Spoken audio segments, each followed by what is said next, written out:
In this video, we'll learn about the Vegan Warrior Workout Plan. Getting and becoming active can be difficult for many people no matter the diet they take on.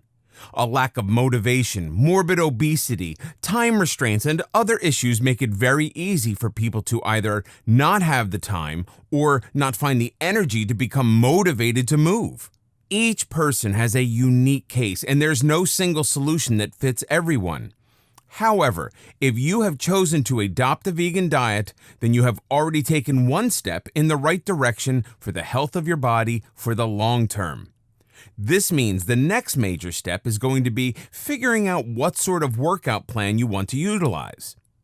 A very common way for beginners to start exercising is to take an easy start. This usually means going outside and walking for short 10-minute bursts, or taking the plunge to get that gym membership and going and walking on a treadmill for 15 minutes. For people who want to do some sort of muscle training, you can do particular exercises within the comfort of your own home. Another important facet is to keep motivated during your exercising. The most popular way to keep motivated is via music. But you can also utilize television in order to help you develop the habit of regular exercise. The whole point of beginning an exercise journey on a vegan diet is making sure to ingrain the habit.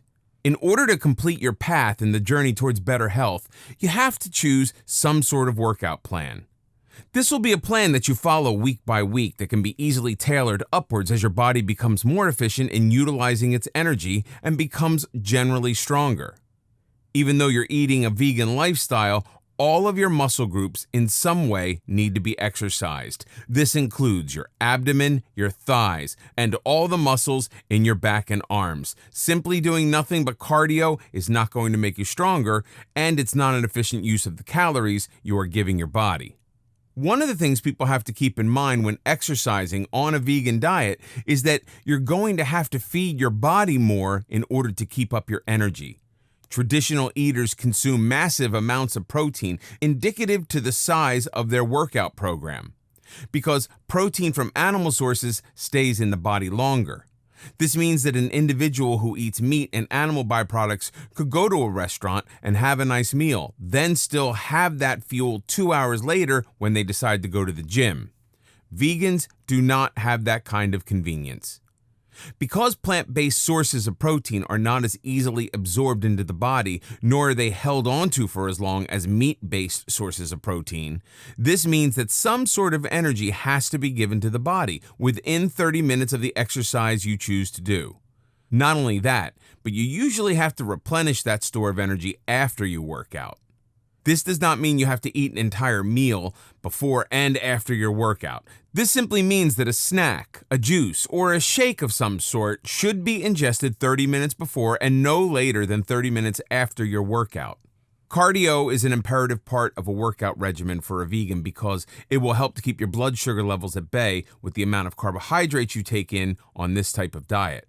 The thing about a vegan diet is that even though it eliminates food groups, it does not designate a specific amount of caloric or carbohydrate intake that has to be eaten throughout the day. So cardio and all of its offshoots are going to help an individual regulate their blood sugars when trying to figure out the appropriate caloric intake for their body. Things like 15-minute walks outside, 15-minute walks on the treadmill, 30 minutes of swimming, cycling classes, and even yoga tapes you can do in the comfort of your own home all count as legitimate sources of cardio you should be implementing at least 3 times a week. Strength training for your muscles and your bones also need to be incorporated into your workout, and it should be anywhere between 30 and 45 minutes each time you go to do it. The reason you don't want to go over 45 minutes is because it can be over-exhausting to the muscle groups you're working, and it can cause damage that will keep you from exercising. You do not want to hit all of the muscle groups more than twice a week because this will also ensure that you keep an even muscle development over all the muscles of your body without overworking and hurting yourself. For those of you who are just beginning their strength training, you can do simple weightlifting in the comfort of your own home. You can also do body weight squats and calf raises to work the lower half of your body. Things like push-ups and sit-ups will work your arms and your upper back as well as your abdomen, and planks are a really good way to engage every single muscle of your body. And they can all be done in the comfort of your own home. Strength training is a little more fluid in how often to implement it throughout the week because it's less tailored to the number of times you simply do it and more tailored to the number of times you've worked out a specific group of your body. Remember, during the week for strength training, you have to make sure you work every muscle of your body twice. Whether you situate it so you are strength training every day or whether you situate it so you are strength training 3 times a week, it doesn't matter. What matters is the length of time you strength train and the duration you touch on those major muscle groups every week. There are other ways you can incorporate working out into your lifestyle that are less traditional and more convenient to familial lifestyles. Sports, climbing a tree with your kids or your family, gymnastics, and resistance bands are all wonderful ways to enhance your workout plan without stepping into a gym.